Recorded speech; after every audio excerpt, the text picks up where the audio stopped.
Olá, sejam bem-vindos a mais uma aula do Planeta Biologia. E o tema dessa aula é o reino fungi.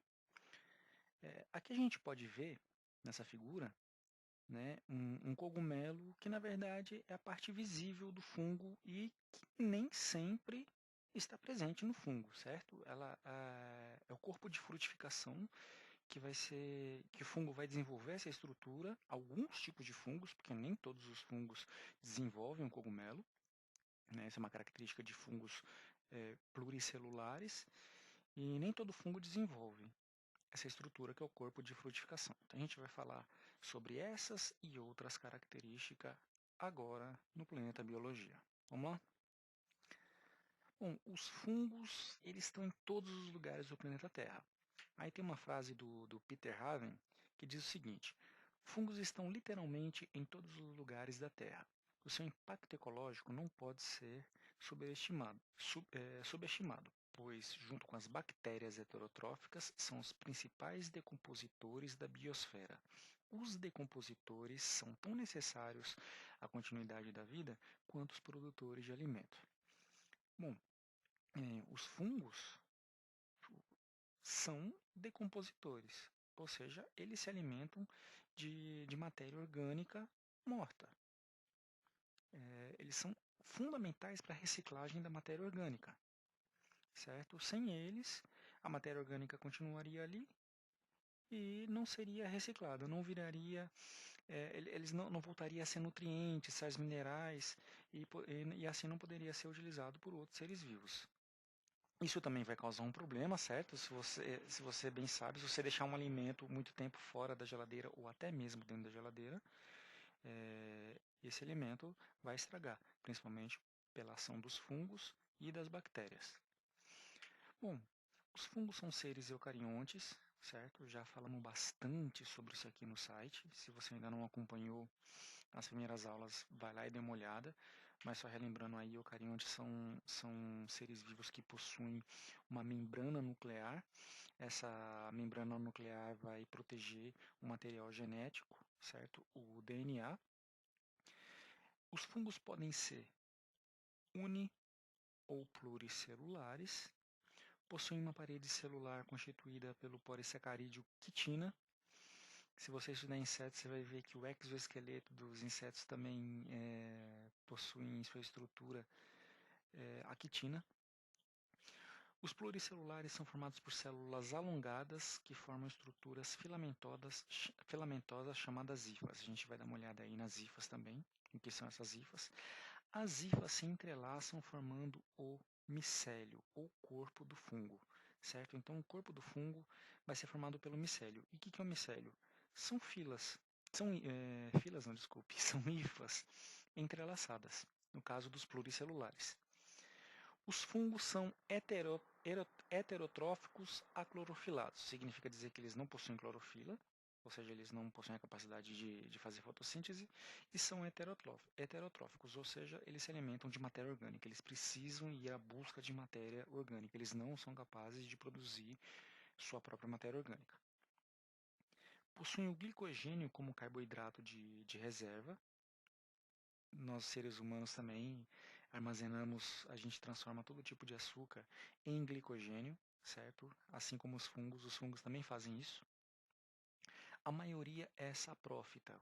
O que é saprófita? Eles se alimentam de matéria orgânica morta em decomposição.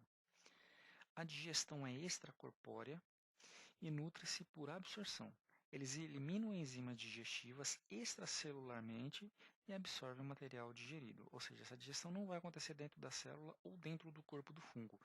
Ele vai eliminar algumas proteínas com capazes de ação de uma ação enzimática, uma ação digestiva, e isso vai fazer com que a matéria orgânica seja dissolvida.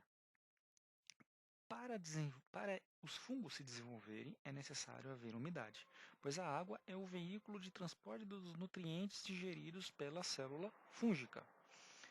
Muitos fungos são parasitas de plantas e animais e podem causar doenças nos seres humanos. São as micoses. Doenças causadas por fungos são chamadas genericamente de micoses.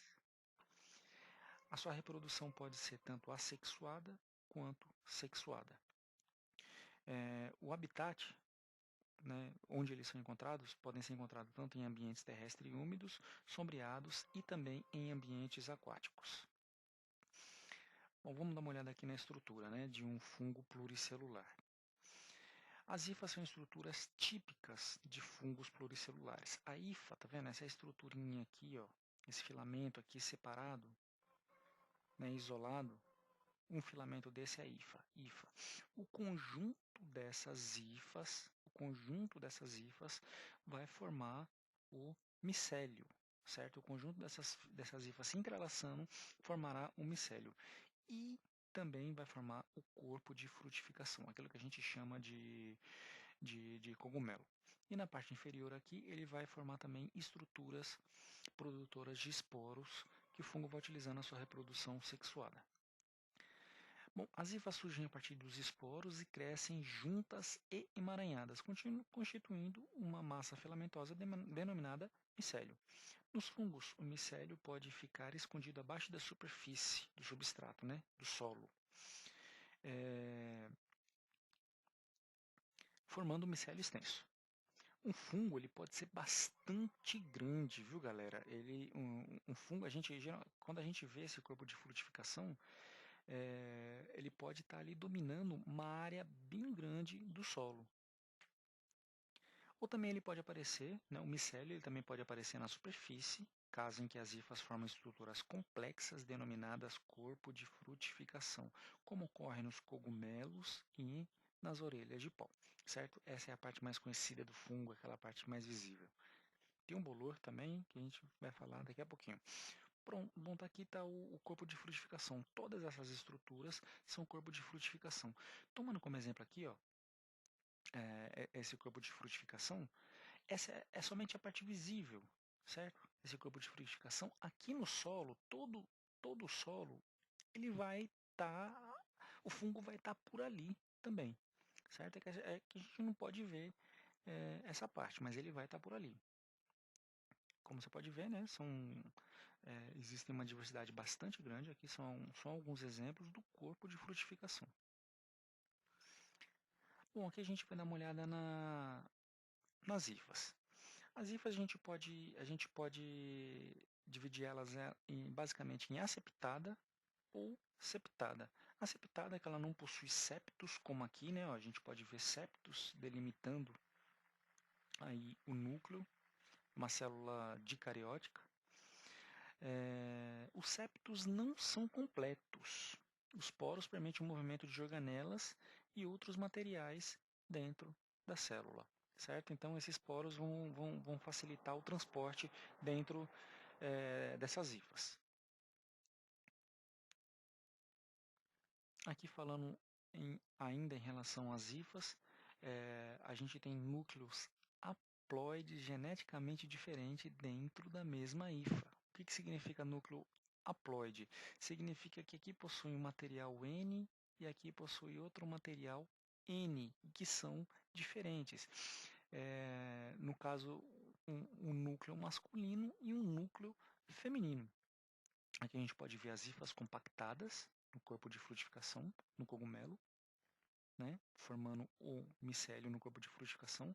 Aqui uma hifa, se a gente pegar essa estruturinha aqui, é hifa e o micélio. Isso é muito importante saber, certo? Esse conceito de hifa e de micélio, que é muito pedido em prova, muito pedido em vestibular, né? É um conselho bem importante para entender os fungos. A gente também pode encontrar aí núcleos haploides geneticamente idênticos dentro da mesma hifa, certo? Como nesse caso aqui. Aqui núcleos haploides diferentes e aqui núcleos haploides. Quando eu digo haploide, significa N, que possui apenas um genoma.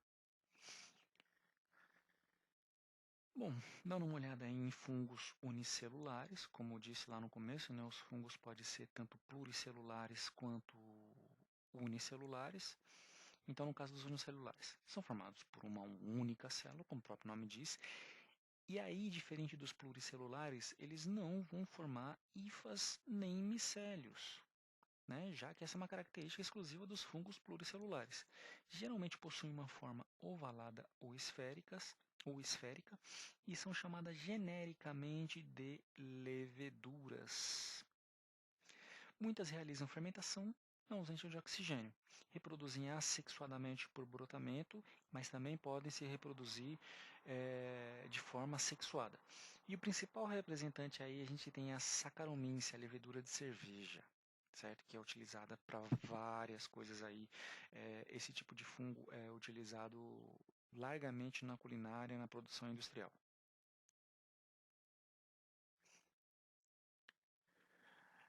Em relação à classificação dos fungos, a gente vamos destacar os quatro principais grupos: os zigomicetos, os ascomicetos, os basidiomicetos e os deltauromicetos.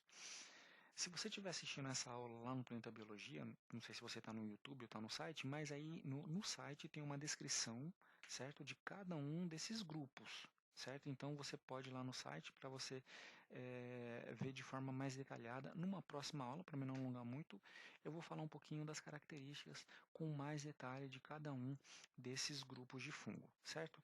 Mas a priori são esses quatro grupos. Bom, a importância do fungo, né, como eu já disse, eles são muito importantes para a ecologia do planeta, para a reciclagem da matéria orgânica, juntamente com as bactérias, são agentes decompositores da matéria orgânica morta de cadáveres, restos de animais, plantas e outros seres vivos também.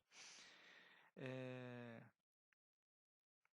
os, os seres decompostos, né, a matéria tem um errinho aqui, né, mas a matéria orgânica se transforma em matéria inorgânica.